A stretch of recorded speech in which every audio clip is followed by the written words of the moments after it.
pasar a cualquiera de nosotros, digo, a los periodistas, cuando estamos en una conversación casual, después de hablar de 3 o 4 cosas coloquiales, inmediatamente alguien te dice, che, pero ¿qué va a pasar? Hay una cosa de incertidumbre de esto, ¿qué va a pasar? Y todo está pendiente, cuando uno empieza a analizar las causas y lo que puede pasar, todos dicen, bueno, pero está pendiente el acuerdo con el fondo y el acuerdo con el fondo va a influir en la cotización del dólar y ya sabemos cómo es en la Argentina, que a partir de la cotización del dólar se arman tembladerales. Yo la verdad que cuando me preguntan qué va a pasar, yo no tengo demasiados pronósticos apocalípticos, pero a lo mejor me equivoque. Aquí tengo 2 economistas, Sergio Chousa y Pablo Tigani, para preguntarles a ellos. ¿Qué va a pasar? ¿Qué va a pasar, muchachos? Mira, los pronósticos no son científicos. Esto lo explicó bien en términos de difusión Alfredo Zayat, un periodista que es muy bueno.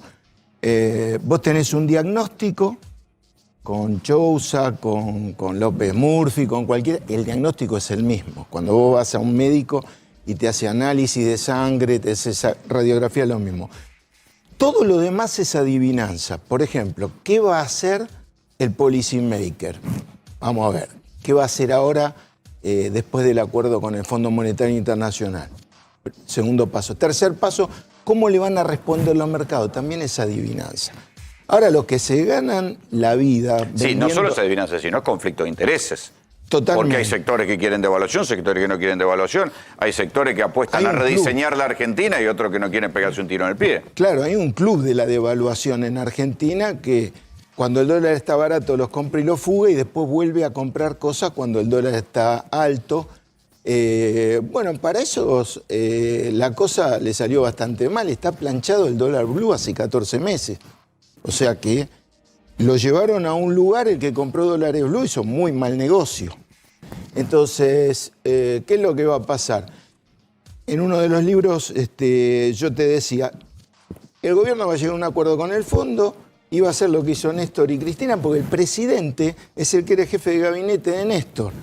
Y Cristina es Cristina, la vicepresidenta. Estímulos a la demanda agregada, aumento de salario.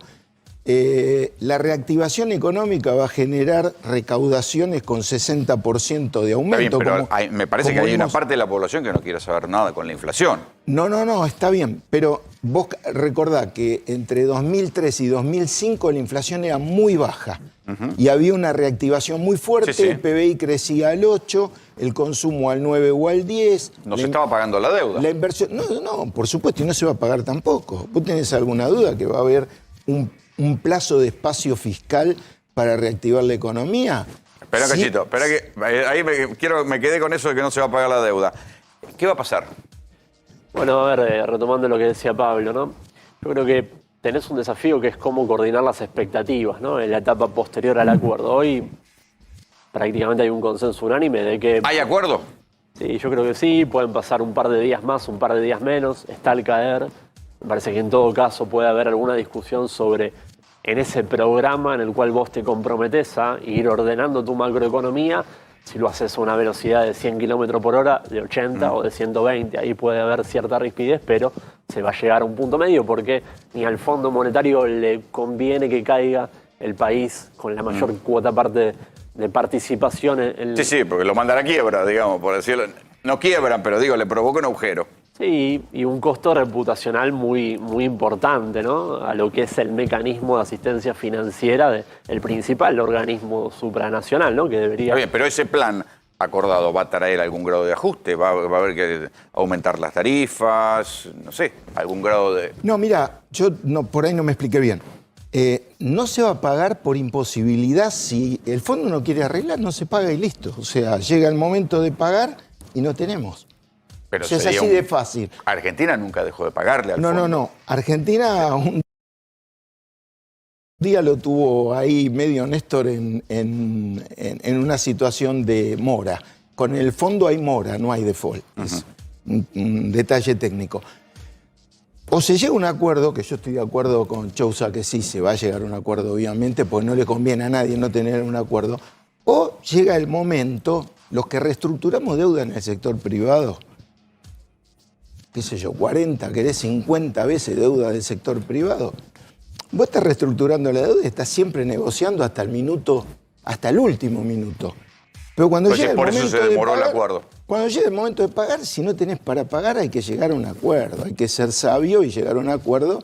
Entonces, los espacios fiscales se van a generar porque este es un gobierno nacional y popular, es decir, lo votó esa gente que se está quejando con justa razón porque tiene un montón de necesidades, pero que evidentemente el gobierno tiene 6 meses, hace 6 meses que asumió, 3 meses sin pandemia y 3 meses con pandemia baja. El resto tuvo pandemia y heredó una pandemia de 4 años de gangstercracia que destruyó el país. Sí, recién ahora algunas variables empiezan a estar a nivel prepandemia. Estamos de Claro, acuerdo. no, Pero yo creo que superamos. Hay números que dan por impaciencia, encima de 2018. la impaciencia de Sí, la población sí. se manifestó en las elecciones. Sí, porque ¿sabés qué pasa? Mirá, vos acordate 2003.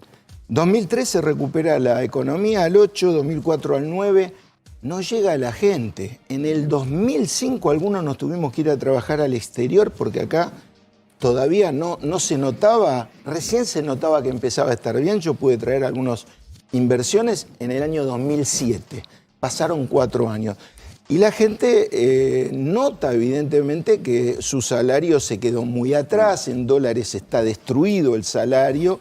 Es evidente que todos los precios relativos quedaron distorsionados completamente. Claro. A ver, espera, ¿hay margen para pelearle a la inflación o vamos a seguir conviviendo con una inflación alta? Bueno, en lo personal creo que definitivamente es el gran desafío macro que tenés. Vos venís con una dinámica donde ya todos los recetarios, el recetario más ortodoxo, el más heterodoxo, todos han mostrado falencias a la hora de dar respuesta al problema. Y me parece que habiendo internalizado... Me inquieta, eso quiere decir leído en castellano, nadie sabe qué carajo hacer. Bueno, y nos tiene que llamar un poquito la reflexión de que vos secaste la plaza de pesos en 2018 y parte de 2019. La no emisión de Macri y la inflación estalló. Claro, después la política de controles, digamos, lo estamos viendo en estas semanas, ¿no?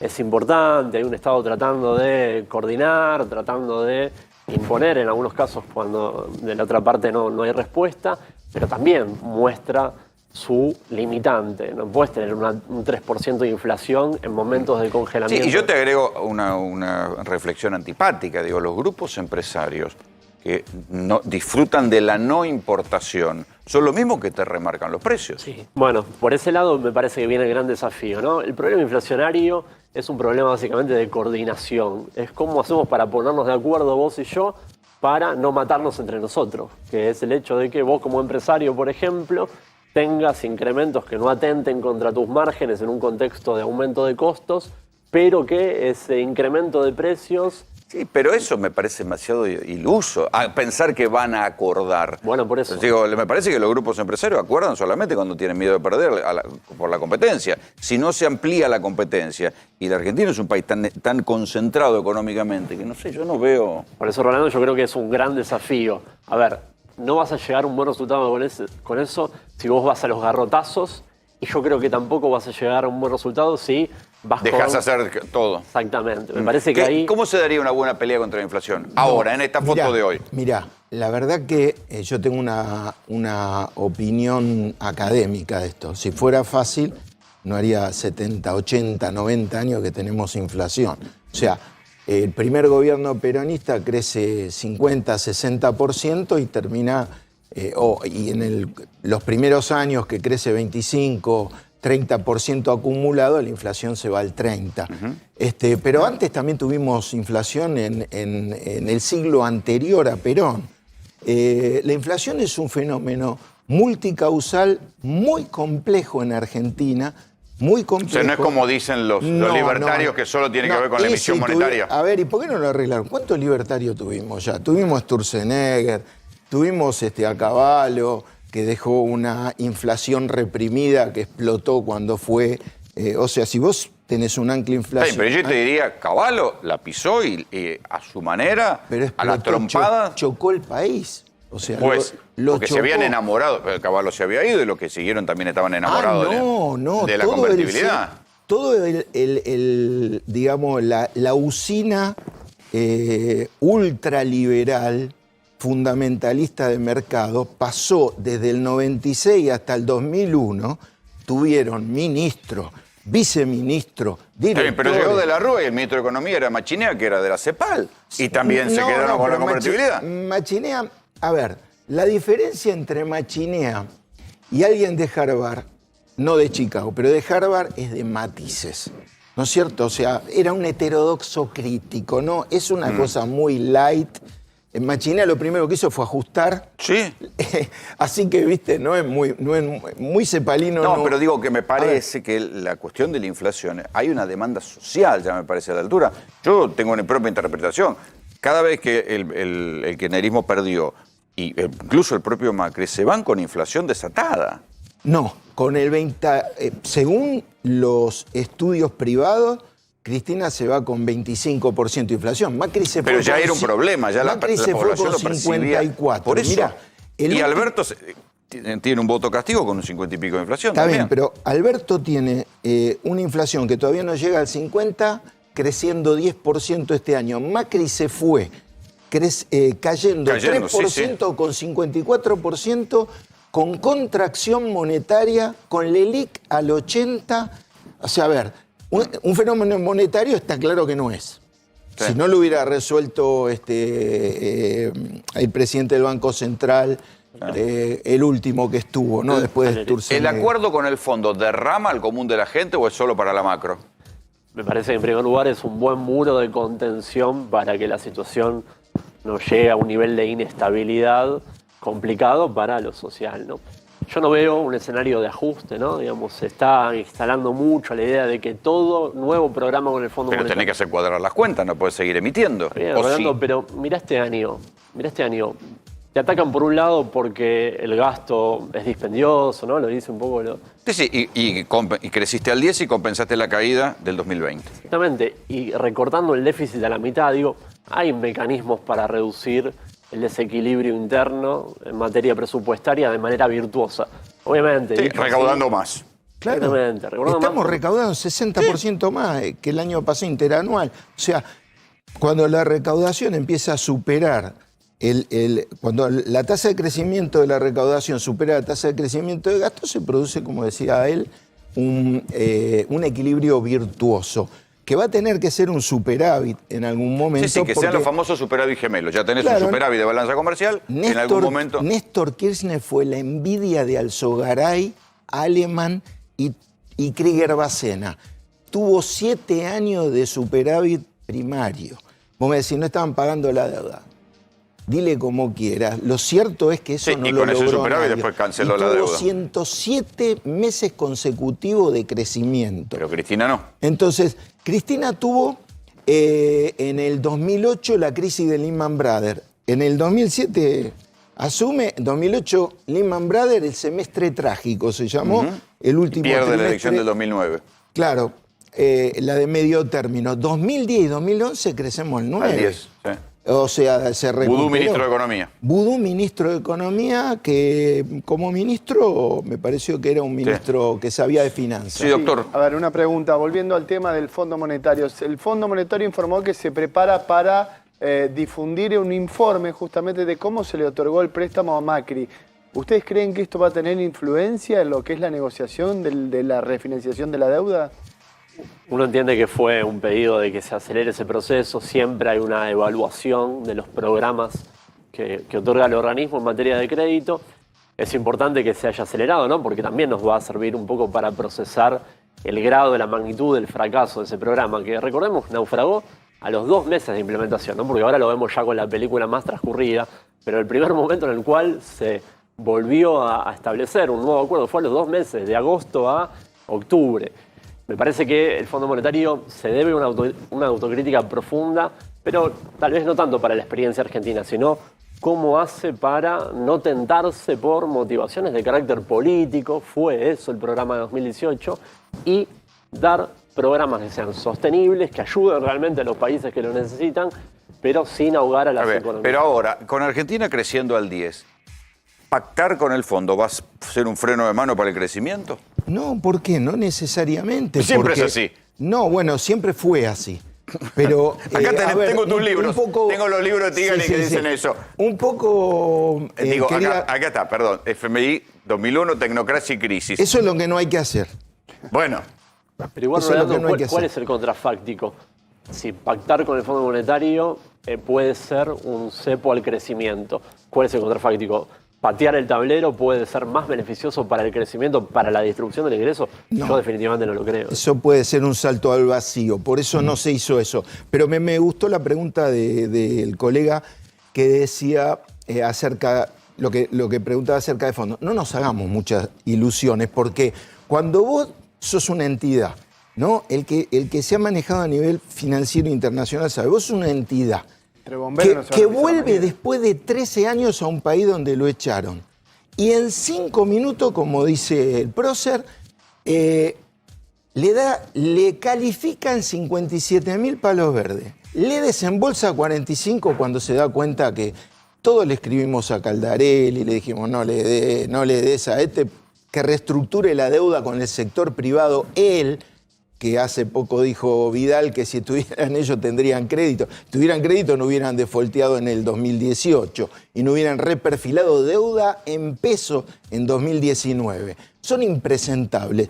Después de 13 años recibieron 44.500 millones de dólares desde el fondo. ¿Cómo explicas que tu exposure es 60% de tu cartera en un solo país? En Argentina no puede pasar por la ley de entidades financieras, es imposible, uno puede dar el 60% a una empresa. Salvo Imagínate Banco Nación, a Vicentín. Bueno, pero ahí estaba González Fraga, el que tuvo 5.000% de inflación. Tenemos que empezar a nombrarlo a todo ese gangsterismo que hubo durante esos 4 años para que no vuelvan más. O sea, no podemos seguir con la misma Está bien, yo receta. estoy de acuerdo, porque digo, has venido acá en los programas cuando yo contaba y decía que lo que estaba haciendo Macri era una especie de quimioterapia social. Sí. Digo, todo eso ya ahora bien. Me parece que el gobierno perdió un tiempo precioso y no entendió lo que estaba pasando en la sociedad porque la gente está muy enojada y muy empobrecida y muy caliente por la inflación que es cotidiana. Es cierto que la dinámica de Yo no sé si entienden o se quieren entender que hay que hacer algo urgente con la inflación. Sí. Primero que no le vas a pedir a Alberto Fernández que gobierne como Cristina Fernández porque tienen diferentes perfiles. No, yo no pido nada, pido que resuelvan digo, esto. bueno, tiene los tiempos de Alberto Fernández, no lo de Cristina, en primer lugar. En segundo lugar, lo que hay que tener muy en claro es que después de un año de pandemia y después de los 4 años de Macri, es muy difícil remontar un país. Nos dejó en default, nos dejó con menos de 10.000 millones de dólares de reserva, sin superávit comercial, con una deuda reperfilada para el año que viene, para que se mueran los que vengan. O sea, 2 años con el Fondo Monetario Internacional te consolidó una cantidad, un cúmulo de deuda fenomenal, destruyó 24.000 industrias, dejó 240.000 personas en la calle y la verdad es que hay que buscar una forma imaginativa de estar en el mundo, porque Macri nos hizo caer del mundo, utilizando los términos del neoliberalismo. Nos caímos del mundo. Tenemos que volver al mundo con una inteligencia financiera diferente.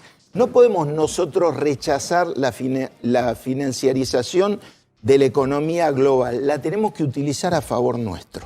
Este es el momento de utilizar no amarrarse a la timba financiera que fue lo que pasó con Macri. amarrarse porque nosotros no tenemos con qué. Pero sí tenemos la posibilidad de hacer lo que hizo Néstor, reestructurar exitosamente. Si nosotros reestructuramos, el dólar se está depreciando y nosotros en el tiempo vamos a pagar una deuda más baja. Tenemos que hacer una ingeniería financiera con China y con Rusia para recomprar títulos a entre 33 y 38%. Hay que pensar, o sea, necesitamos economistas. ¿Vos ves al gobierno afilado para eso? El peronismo tiene muchos economistas de cabotaje. No dije gobierno. De cabotaje, son buenos. Son muy buenos para la cuestión interna, pero le falta horas de vuelo de avión. Tienen que tener un enfoque financiero favorable a la Argentina. Tienen que imaginar cómo podemos aprovechar para que esta genialidad que se planteó Guzmán, que es primero negociar con los privados y después con el fondo, por eso están acá ahora BlackRock y otro. Están viendo a ver qué pasa, porque los bonos valen entre el 33 y 38%, se lo van a... O sea, a ver, sin una quita del 70%, el mercado se lo quita. Entonces lo que hay que hacer es salir a recomprar deuda ahora, con alguna ingeniería, con China, con Rusia, con garantías, con negocio de exportación, pero tienen que pensar más financieramente. El gobierno tiene un gabinete de gente académica que es imprescindible, pero que tiene muy poca dinámica de sector privado y de sector financiero. Y eso es lo que se necesita. ¿Se va a sostener la reactivación? Mira, está estrictamente supeditado a la posibilidad de darte sostenibilidad en la posición de reservas, de dólares, ¿no? Este es un país raro porque se funciona sin crédito casi. Es Bueno, un país almacén. No, en términos externos nos lo consumimos todo ya, ¿no? Imagínate... Digo, está creciendo al día la economía y vos vas a un banco y no podés pedir Sí. un préstamo porque te rompen la cabeza. A lo sumo tenés que tener suerte y una burocracia infinita para conseguir un préstamo a tasa subsidiada. Es un país raro. Sí, es la misma problemática que pasa con el sector inmobiliario, ¿no? Argentina es difícil pensar que pueda tener crédito de magnitud, ¿no? Y sobre todo de largo plazo, como debería ocurrir en cualquier economía. Un banco hipotecario que no da hipotecas. Digo, Sí, pero todo eso está subordinado por los desequilibrios macro, hasta que vos no puedas converger a niveles de inflación más razonables, Claro. hasta que no puedas acomodar tu posición de reservas, es difícil pensar que eso pueda ocurrir. Déjame hacerte una postilla sobre la cuestión socioeconómica. Yo coincido con tu evaluación de que hay un grado de malestar que es acumulativo de años, que explica además parte del resultado electoral, no se puede soslayar, ¿no? Yo te podría decir un número frío de que todos los salarios en promedio van a crecer este año. El sector privado... en blanco. No, todos. En Todos. negro no, los que están en negro. El sector privado este año va 4 puntos arriba de la inflación. Sí, los que están en blanco. Sí, La por- gente por que eso, no cobra en blanco, que más de la mitad del país. incorporando estatales, incorporando sector público, números del índice de salarios, estás 1,5 puntos arriba. Vas a cerrar el año en esa zona, entre 1 y 2 puntitos. Pero es muy poco, entonces eso no tiene discusión. Después de una caída de 25 puntos, que recuperes 1, no se siente. Porque el grado de deterioro No, acumulativo y la es muy cosa, yo creo que hay algo del día a día, que es lo enloquecedor de la inflación. ¿Viste? Lo enloquecedor de la inflación al 50. Que yo entiendo, si bueno, te compensa, pero está bien. Pero en el día a día te Las pone muy mal distorsiones, humor. Pablo recién lo dijo, la distorsión de precios relativos, están todos los precios relativos rotos. Ahora bien, no hay soluciones mágicas. El que te quiera vender que esto con una ley, sacándole la maquinita al Banco Central, mágicamente un día para el otro se soluciona, te está mintiendo. Me parece que por eso nos debemos debates que sean sinceros, honestos, sin la ventajita de lo político del corto plazo, y por eso los acuerdos por fuera de empresarios y estados, sino acuerdos institucionales con todas las fuerzas políticas, es algo que siempre la vicepresidenta remarca, ¿no? La necesidad de generar consensos amplios es el único mecanismo para darle sustentabilidad al proceso de baja la inflación. Si no, viste, son espejitos de colores. Muchachos, gracias por venir. A vos. Gracias.